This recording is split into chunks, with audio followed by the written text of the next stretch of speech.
Greetings and welcome to In-Depth. I'm Dike Rostant. Island Innovation has selected the first 35 young people to take part in the new Caribbean Climate Justice Leaders Academy.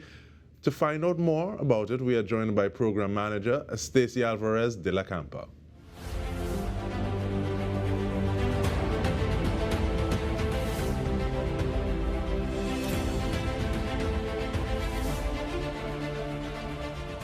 Thank you so much for making the time, ma'am. I want to know, what was the process like in terms of saying, okay, well, we're whittling it down to these 35 individuals. What was that like? I have to say it was challenging, first of all, but more than anything, it was actually really inspiring to see the depth and the breadth of the talent that we have in our region that I think it's easy for us to overlook. But it was really affirming to see the caliber of the candidates that we had. So it was really challenging, as you say, to do exactly that, to whittle it down. And what was that application process like? Because I'm sure if the level is here, you need to make that filtration process a little higher so to be able to come up with that 35. So what were some of the criteria that were used to end up with that cohort? Well, some of the criteria was that we tried to seek people who had some kind of wider vision in mind. So they might have a project, they might have an interest that they didn't initially see as linked to climate justice per se, but we could see through their activities and really doing a close reading of their applications that they had a wider vision. And we also wanted to encourage those people who don't always have their voices heard. So we think that was something that was increasingly important. So that was part of it. And we also wanted to make sure that these individuals we chose, as young as they are, had the wisdom, despite their youth, to want to give back and to think further on and into future generations. And we have to say this cohort definitely had that. But it feels as though in conversation, and not just with you, but there is this thrust on bringing voices, opinions, ideas, energy that has been othered or sidelined or put on the periphery, for want of a better term, a little more to the center, and using that to go forward with. How easy is that to do? Because I think sometimes a voice may be on the periphery and is used to doing that, so it's almost as though you almost kind of need to get that person to empty their cup a little bit and say that, yes, this idea is worth something, you are worth something, and we want to help validate and empower that thought and that stance that you have. That's a really good point and a good way to put it, Dike, because often that, of course, requires that you go outside your comfort zone.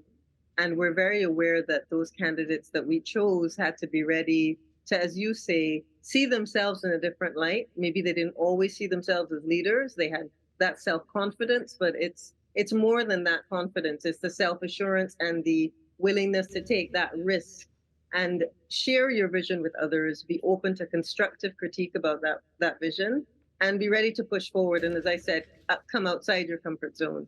Because attending an event like COP, it might sound glamorous, but it most assuredly is not.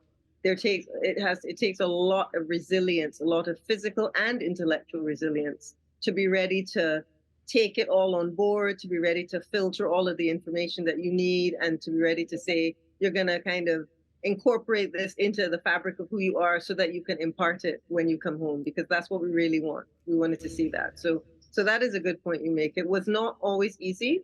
And you know, I kind of encourage the candidates. This isn't meant to be easy necessarily, but it's definitely going to be fun. And it's going to be a journey of self-discovery. So that's something we wanted to highlight a lot. And we're going to be talking about COP, and specifically COP28 in just a bit, but also I know as the leader for this, the program manager, many times you need to appear unbiased, objective, you have no favorites, but is there any idea from anyone or any ideas that just kind of leapt off the page, leapt off the sheet where they were being proposed, and they said, hey, I never thought about that in that way. I like this. Yeah. I have to say that it actually was easy to be unbiased with this group because all of them were stars. All of them were incredible. And it was really the synergy of all of their ideas when they came together that produced this magic. So every time we had the training sessions, because for those who might not know, every week we have training sessions where people come together, they talk about their projects, but we also give insights into things like climate justice and how to be an impactful change maker. But every time we came together as a group, it was incredible how all of the ideas started to flow and everybody would contribute, whether they would contribute via the chat because their internet connection was unstable, they were on the WhatsApp at the same time as being at the meeting. I would have to say that everybody was my favorite. Apparently, I've earned the title. I'm not sure if this is a compliment of the mother hen, because that's how I see myself, but everyone was amazing. So I can honestly say there were no favorites in this incredible group. And that weekly meeting, what was it like? Because this is not as though it's just in one geographical jurisdiction. So what form, how was that implemented? So what we did, I would share a Zoom link that was shared every kind of before the meeting would start, a few hours into the afternoon. What we tried to do was ensure that people could join after work or after school or after classes. So the meetings were every Tuesday. So today, in fact, from 7 to 8, invariably they kind of went over into like 8:15, 8:30 because we all had so much to say. But we use Zoom as a virtual platform. So it was important to have some kind of internet connection. However, all of the meetings are recorded and all of them are provided on, or we have a community platform that you just have to sign up for. So you can always see the recordings. And there were times when people, you could feel free to join. If you're joining from your phone and you can just use audio, that was fine, because we wanted to make it as inclusive as possible. So there were virtual meetings, as you say, no matter where you were in the Caribbean, in the region, you could join. So we encourage that. So we know we're talking about the region, we know we're talking about the Caribbean, but who are some of the jurisdictions or the territories that we have members of the cohort coming from or representing? Okay, so we have Trinidad and Tobago, of course. We have Jamaica, we have Barbados, Guyana, Suriname, Curacao, Aruba. Also, I mentioned Jamaica already. We had St. Vincent and the Grenadines. We have Cayman Islands. So just about all across the Caribbean. And we, as I said, we really, when we were choosing the cohort as well, not just to physically attend COP, but generally, we wanted to make sure that there was good CARICOM representation. So it didn't mean you had to be necessarily an island, for example, because obviously Suriname and Guyana are not islands per se.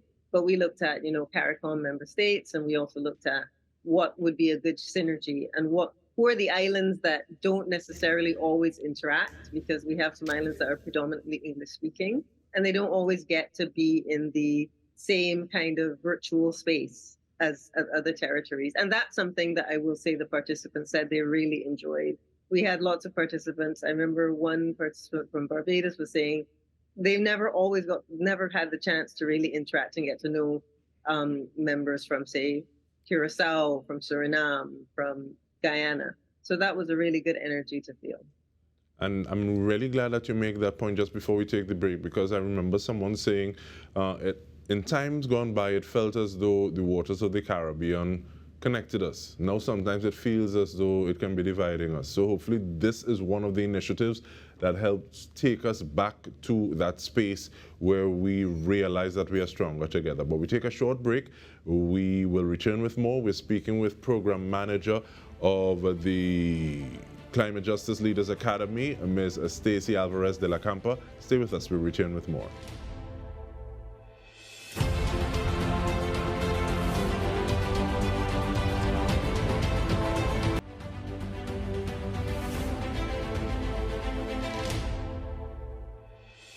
Welcome back. We are discussing the Climate Justice Leaders Academy, and we're doing so with the mother hen, Program Manager Stacey Alvarez de la Campa. But you said that you love them all equally, but at the same time, there are 5 people going to Dubai. So what was that like, and what is it about those 5, or is it just the luck of the draw, that they pull straws? But COP28 and the 5 members of the cohort, how did you arrive at them? Well, I will say that thanks to the incredible generosity of Open Society Foundations and my mother hen attributes, there are actually 11 of us. There are actually 11 going, because it was simply not possible to choose. And also, we really wanted to ensure that there was a breadth of representation. So that would be approximately 1/3 of the cohort. So I think some of the things that we would have been looking for, you have to be ready, I think, to, as I mentioned already, taking like intellectual risks, being ready to come out of your comfort zone. So we don't want that you necessarily know everything about climate justice already, or that you've been to COP how many times before, you're out there on the world stage. We often look for those individuals who seemed committed and sometimes quietly committed, but you could sense that resolve nonetheless to turn up, who were willing to and ready to express themselves and be ready to be that voice. So in terms of, say, public speaking and communication skills, I will say that was a necessity. And when I say public speaking and communication skills, I don't necessarily mean that you speak what my parents' generation would have called the Queen's English and you seem perfect, but you have a message that you want to share, and that you want to share the passion for your project, and you have an idea of the importance of it and the bigger picture. So that was some of it, and the willingness to say that going to something like COP, I mentioned, it's not easy. And so we have people who were, I think, willing to be part of the academy from that point of view, but could not necessarily say they wanted to take the leap and attend COP physically. So those are some of the things that we looked for. And I can also see one of the attributes, yes, being able to articulate your position, but also, like you just said, like you just alluded to, willing to be that disruptor. Because many times there are individuals in a slightly different age group who have been used to having a certain amount of power, being a policy maker, used to having their way, as it were. And to be someone who is younger, someone who may have a voice that individuals say may not be allowed as much access into those seats around the table, to say, no, I belong here and this idea is valid and I'm going to be able to express it to the best of my ability, because I firmly believe that this will help take the entire conversation forward. And more than talk, it'll be action as well. And I think, is that one of the things about it? Yeah, for sure. I love how you said that capacity to be a disruptor. And I loved it. Like, I call it diplomatic activism. We have young people there who are showing this wisdom beyond their years of being aware that the importance of disrupting, but you're not disrupting just to dismantle. You want to rebuild and you want to listen, to create the dialogue and to create that space. And that's something that really came through with this cohort who are going physically, that ability to strike that balance between making sure you can stand up for what you believe in, but you want to build the, as we say, the intergenerational dialogue, and make sure that you're willing to listen to what others have to say. There's a huge amount of mutual respect amongst everyone in this cohort, and that was one of the best things about it. And even outside of COP28, how do we find out a little more about the cohort? Because I can imagine that not everything that will be shared, not everyone who is representing their idea will see it amplified in the way that they want to from COP. But at the same time, what is there to stop us individuals from reaching out and saying, okay, well, let me find out a little more about what it is you're doing. Let me see if this makes sense in the space that I am at. How do we get more information about the cohort? Well, you can definitely go on our website, islandinnovation.co, and you can just go on the website and you'll see all the information for it. It's called Island Voices at COP. I will say, though, that those who are not physically going to COP28, we have a very nice program plan for them. It's called the Climate Justice Associates Program. And we want to see how we can amplify their projects and amplify their voices. They may not physically be at COP, but we also want them to benefit as much as possible. So we have a program that we're spearheading called Island Voices at COP28. That's a kind of overarching idea where we're going to amalgamate a virtual platform as well as those of us who are on the ground.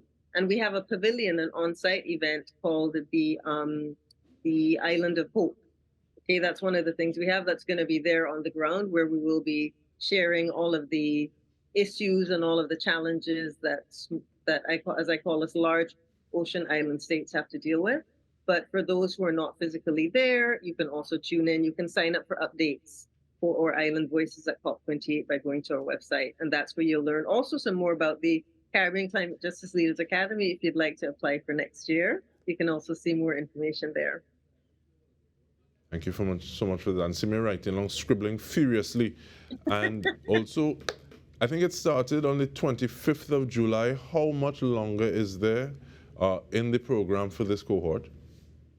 So this cohort will go on into January of next year. So we've chosen those who are going physically to COP28. So the rest of the program for this month, because we will be departing for COP towards the end of November. So we're looking at, as I said, how we can highlight the projects that people are doing, logistics, things to do with communication, certain aspects of etiquette we have to bear in mind. We're going to be in the United Arab Emirates, so we have to be aware, have a certain level of cultural sensitivity. So we'll have sessions geared towards that.